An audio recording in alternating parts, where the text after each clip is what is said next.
తెలుగు రాష్ట్రాల మధ్య ఉద్యోగుల బదిలీల అంశం ప్రశ్నోత్తరాల్లో ప్రస్తావనకు వచ్చింది. ఉద్యోగుల వన్ టైం రిలీవ్ కోసం తెలంగాణ ప్రభుత్వం నుంచి సమాధానం రావాల్సి ఉందని ఆర్థిక మంత్రి పయ్యావుల కేశవ్ చెప్పారు.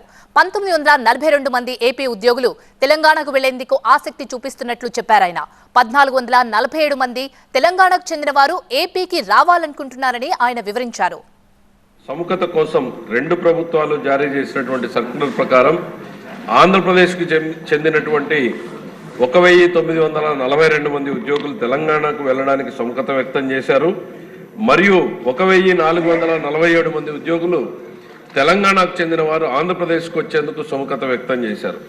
దీని ప్రకారం 1942 మంది ఆంధ్రప్రదేశ్ ఉద్యోగులను 1447 మంది తెలంగాణ ఉద్యోగులతో వన్ టైం చర్య అంతర్రాష్ట్ర బదిలీకై సమ్మతి కోసం తెలంగాణ ప్రభుత్వాన్ని కోరడమైంది. తెలంగాణ ప్రభుత్వం నుండి సమాధానం అందాల్సి ఉంది అధ్యక్ష.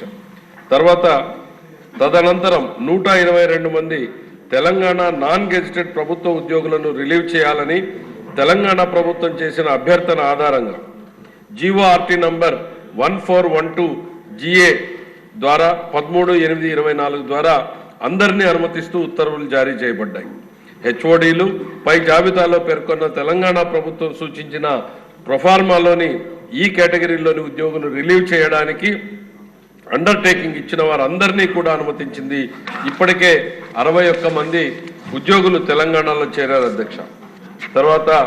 ఈ రెండు రాష్ట్రాల మధ్య పెండింగ్ లో ఉన్న ద్వైపాక్షిక రాష్ట్ర పునర్వ్యవస్థీకరణ సమస్యలపై చర్చించేందుకు 6/7/2024 ఆంధ్రప్రదేశ్ మరియు తెలంగాణ గౌరవ ముఖ్యమంత్రుల సమావేశంలో తీసుకున్న నిర్ణయాల ఆధారంగా రెండు కమిటీలను, ఒకటి గౌరవ మంత్రుల కమిటీ, మరొకటి సీనియర్ అధికారులతో రెండు రాష్ట్రాలలో పెండింగ్ లో ఉన్న ద్వైపాక్షిక రాష్ట్ర పునర్వ్యవస్థీకరణ సమస్యల పరిష్కారం కోసం రెండు రాష్ట్రాలు ఏర్పాటు చేయబడ్డాయి.